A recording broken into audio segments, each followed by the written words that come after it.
Bonsoir à toutes et à tous, il est 18 h, c'est l'heure du journal de ce mercredi 14 août 2024. Voici les titres. Nous nous intéresserons aux différents chantiers qui ont rythmé l'été à Chambéry. Une saison faste pour les rénovations à l'image de nombreux groupes scolaires et autres mairies du quartier. Puis nous prendrons la direction de Siers où Fanny Savard nous emmène dans les coulisses des Aigles du Léman. Avec ses 350 oiseaux, l'organisation avant chaque spectacle se doit d'être bien rodée, nous le verrons. La ville de Chambéry profite de l'été pour réaliser les grosses œuvres structurantes du territoire. Sur l'agglomération, près d'une dizaine de chantiers sont actuellement en cours, à commencer par les groupes scolaires qui doivent accueillir les premiers élèves d'ici quelques semaines. Si les écoles Café et de Bellevue bénéficient d'une végétalisation de leurs cours, les maternelles de l'école Jean Rostand vont devoir prendre leur mal en patience avant la rénovation énergétique complète de leur établissement. Un chantier qui semble pourtant bien dérisoire face à la reconstruction complète du groupe scolaire de Verbois, débuté il y a déjà 2 ans et qui s'apprête à rentrer en fonction. Un chantier assez complexe parce qu'on était sur une école existante. Donc on a fait une première phase qui a consisté à construire une école provisoire en bâtiment modulaire dans lequel on a pu mettre les enfants de l'école primaire. Quand ils ont été installés dans la nouvelle école provisoire, on a pu démolir l'école primaire et lancer la construction de ce bâtiment-là. Donc on est en phase de finir. On espère faire la réception en fin d'été pour que les enfants puissent rentrer dedans à la rentrée de novembre. Si la jeunesse fait l'objet de subventions importantes, les services de l'État attendent eux aussi de pouvoir retrouver une certaine normalité. C'est le cas sur les Hauts de Chambéry où la mairie de quartier a dû faire l'objet d'une réhabilitation importante et ce depuis déjà 1 an. Ce bâtiment, mairie de quartier, n'avait jamais connu de dégradation depuis sa construction. Mais il a été impacté comme beaucoup d'autres bâtiments publics le 1er juillet 2023 parce qu'on a appelé à l'époque les émeutes urbaines. C'était impensable que ce bâtiment ne rouvre pas dans de très bonnes conditions.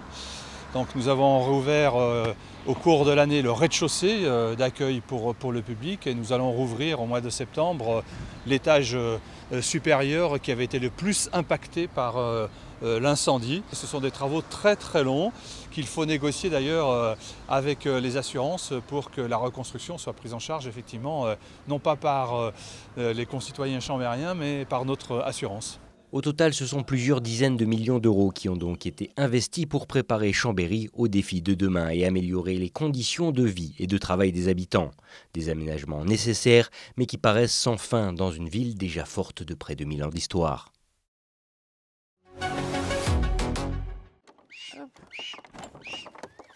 Ouais, Kirandi. Tu es bien, chouchou. Super. Comme chaque matin aux Aigles du Léman, c'est l'heure de la pesée. Corentin Houlet, soigneur animalier, passe successivement dans chaque volière. Au total, ce sont près d'une quarantaine de rapaces qu'il examine chaque jour. Elle est au bon poids pour le spectacle, tout va bien. C'est comme un athlète de haut niveau.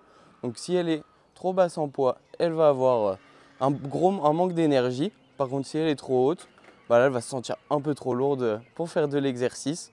Donc du coup, il faut être au juste poids. Des données qu'il enregistre ensuite dans sa tablette pour avoir un suivi complet de chaque animal. Une fois pesés, certains entrent directement dans une boîte qui servira à les transporter pour le spectacle. C'est bien, Zolo. Tu viens ? D'autres se montrent parfois un peu plus capricieux. Zolo, tiens gros.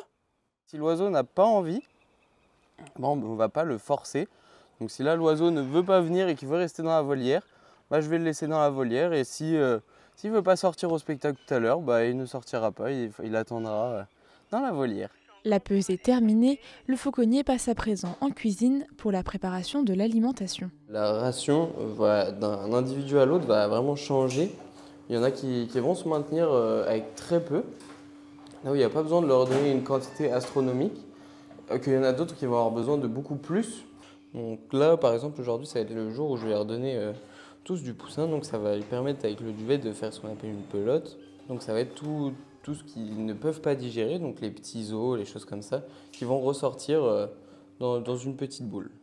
Viande rouge, caille, lapin, souris ou encore poisson, le parc commande chaque année entre 20 et 25 tonnes de nourriture pour alimenter les 350 oiseaux du parc.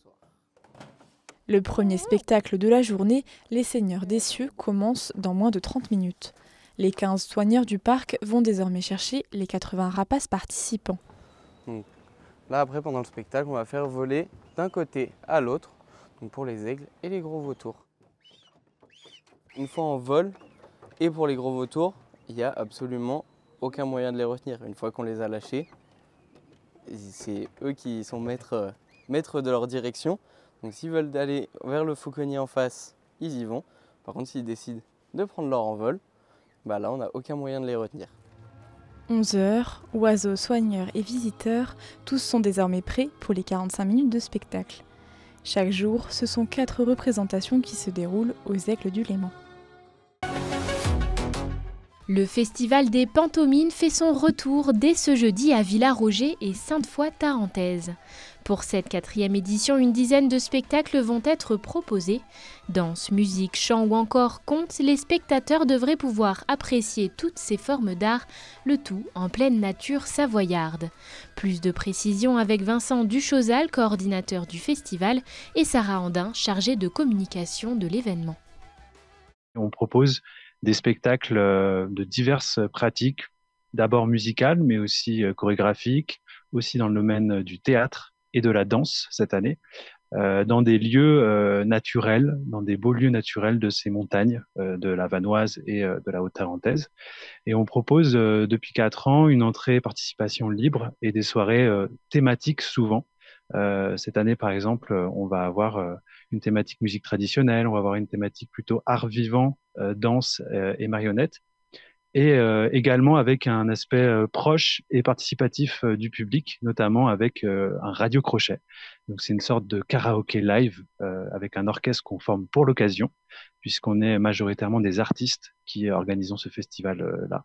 Et on va proposer aux habitants, habitantes et aux passants, aux personnes qui voudront participer, à chanter une chanson accompagnée par l'orchestre des Pantomimes. La programmation, on commence dès le jeudi avec une balade contée, parce que cette balade contée est très importante pour le collectif, puisque le collectif a écrit un livre qui s'appelle « Tomba le pic noir ». Et donc, Paolo Gauthier, qui sera le conteur, va conter la balade, ponctuée par des airs de violon. Ensuite, on enchaîne le soir avec Amoré, un spectacle de danse, mais pas seulement, performé par Karl Lamotte. Et enfin, on finira par Ginette Guirol, qui est une marionnette de bar. C'est désormais la fin de ce journal tout en images. L'information revient ce vendredi à 18h. Tout de suite, vous retrouverez la météo de Thierry Paulme. Je vous souhaite une excellente soirée sur notre antenne et à bientôt.